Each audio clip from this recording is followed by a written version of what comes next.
Hi friend, আমি Shila's cooking চ্যানেলের পক্ষ থেকে আপনাদের সবাইকে স্বাগত জানাই। আজ আমি বানিয়েছি আমসত্ত্ব, বাগানের টাটকা আম পেড়ে আমি গাছের আম দিয়ে আজকে আমসত্ত্ব বানিয়েছি।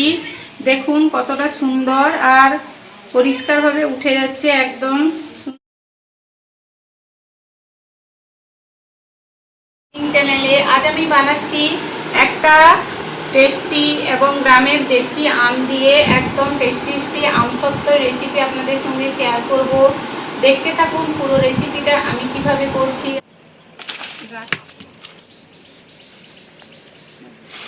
পাকা আমগুলো গাছ থেকে বিছিয়ে আমি আমসত্ত্ব বানাবো। আমগুলো এখন এর খোসাটা ছাড়িয়ে নিব আমসত্ত্ব বানানোর জন্য। প্রথমে বটিটা কেটে নিয়ে সুন্দর করে খোসাটা এখন ছাড়িয়ে নেব, বা কেটে নিতে পারেন আপনারা। এরকম সবগুলোর খোসাটা আমি ছাড়িয়ে নেব, ছাড়িয়ে এখানে রেখে দিচ্ছি। পালগুলো বের করে নেব। আপনারা চাইলে চাকু দিয়ে কেটেও বের করতে পারেন। এরকম আমাদের দেশি আম, তাই হাত দিয়েই আমি করে নিচ্ছি পালটা। আর এক্সট্রা আমি মিক্সিতে করব না, এরকম সুন্দর করে হাত দিয়ে ভালো করে আমি আমটা একদম পাকা সুন্দর আম আমি বের করে নিচ্ছি হাত দিয়েই। দেখুন আমের পাল বা কাঁধটাকে বের করে নিয়েছি। এর জন্য আমসত্ত্বটা বানানোর জন্য আমটা এরকম কাঁধ বের করে নিয়েছি। লাগছে একটু চিনি আর দিচ্ছি আমি স্রেফ এলাচ দিয়ে বানাবো, আপনারা যার যেরকম ইচ্ছে। বিট লবণ নিয়েছি, দিয়ে রেসিপিটা তৈরি করব। আমি আমের কাঁধটা দিয়ে দিচ্ছি। কোনো গরম বা কোনো তেল ঘি কিছুই লাগবে না। দিয়ে আমি ভালো করে এখন নাড়া দিতে থাকতে হবে। এটা কন্টিনিউয়াসলি নাড়া দিতে থাকতে হবে, না হলে আমটা নিচে লেগে যেতে পারে। সুন্দর করে একদম ভালো করে এখন নাড়া দিতে থাকতে হবে। এখন আমি বিট লবণটা দিয়ে দিচ্ছি আর এলাচের এগুলাও দিয়ে দিচ্ছি ছাড়িয়ে, দানাগুলা চোপাগুলো। দুটো এলাচ আমি এখানে দিয়েছি। যে এরকম ফুটতে থাকলে নাড়া দিতে থাকবে, এবং এই সময় ফুটে গেলেই আমি চিনিটা দিয়ে দেব এর মধ্যে। তাহলে যে গাছের আম যেরকম মিষ্টি সেরকম দেখে আপনারা চিনিটা দিতে হবে। আমার নিজের গাছের আম খুবই মিষ্টি, তাই আমি আমার পরিমাণ মতো চিনিটা দিয়ে দিচ্ছি। যখন এরকম টকটক করে ফুটে যাবে, দেখুন আমের পালটা কতটা ঘন। এখন আমি এর মধ্যে চিনিটা দিয়ে দিচ্ছি। চিনিটা দিয়েও ভালো করে নাড়া দেব। এই আমসত্ত্ব বানানো খুবই সহজ, আর সবাই বানিয়ে নিতে পারবেন। আর সিজনের আম চলে গেলে তো আর আম পাওয়া যাবে না, তাই বাড়ির গাছের আম এরকম আমসত্ত্ব বানিয়ে কিছুদিন স্টোর করে রাখতে পারেন। যেহেতু আমটাকে মিক্সিতে করিনি, তার জন্য একদম মিহি বানানোর জন্য একটা ডাল ঘাঁটা দিয়ে সুন্দর করে ঘেঁটে দিচ্ছি, যাতে একটাও শক্ত বা দানা কিছু না থাকে, বা আমটা টুকরোগুলো না থাকে। আর যারা মিক্সিতে করছেন তাদের এটা করার দরকার নেই।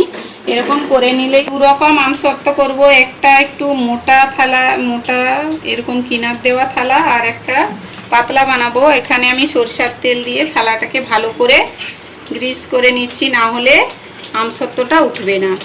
আমার একদম স্মুথ আর একদম ঘন হয়ে গেছে। এখন নাড়া দিয়ে আমি থালার মধ্যে ঢেলে নেব। এখন আমি গ্রিস করা থালার মধ্যে আমসত্ত্বটা ঢেলে নিলাম।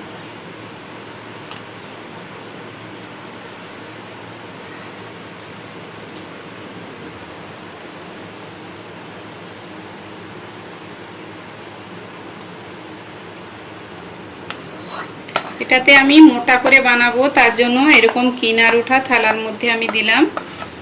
আর একটা খুব পাতলা পাঁপড়ের মতো বানাবো। দুটোই একই জিনিস। থালাটাকে এরকম ট্যাপ করে নিতে হবে, যাতে কোনো ফাঁকা জায়গা না থাকে, আর একদম স্মুথ একটা, ভেতরে কোনো ফাঁপা থাকবে না। সুন্দরভাবে আমসত্ত্বটা হবে এরকম একদম সমান জায়গাতে বসাতে হবে। আর একটা একদম সুন্দর পাতলা করে করেছি। এখন এই আমসত্ত্বটাকে আমি রোদে দিয়ে রান্না করা খুবই কষ্ট। আজ তো প্রচুর গরম, তার সত্ত্বেও আমি আমার রেসিপিটা বানাচ্ছি।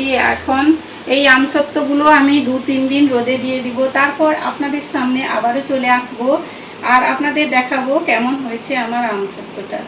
এখন আমসত্ত্বর থালাগুলো একদম প্লেন জায়গার উপর, স্মুথ জায়গার উপর রেখে দিলাম, না হলে উঁচু নিচু জায়গা হলে এক সাইড মোটা এক সাইড পাতলা হয়ে যাবে। এখন রোদে রেখে দিব 2-3 দিন, এরকম রোদে দিয়ে দিতে। কতটা সুন্দর আর পরিষ্কারভাবে উঠে যাচ্ছে, একদম সুন্দর আর একদম মোটা আমসত্ত্ব যেরকম বাজারে পাওয়া যায় ওরকমই আমসত্ত্ব বানিয়েছি। আর একটা আমি এরকম রোল করে রেখে দিয়েছি, দেখুন একদম সুন্দর উঠে যাচ্ছে। আমি একটা পাতলা একদম পিস পিস করে আপনাদের কেটে দেখাচ্ছি কতটা সুন্দর হয়েছে।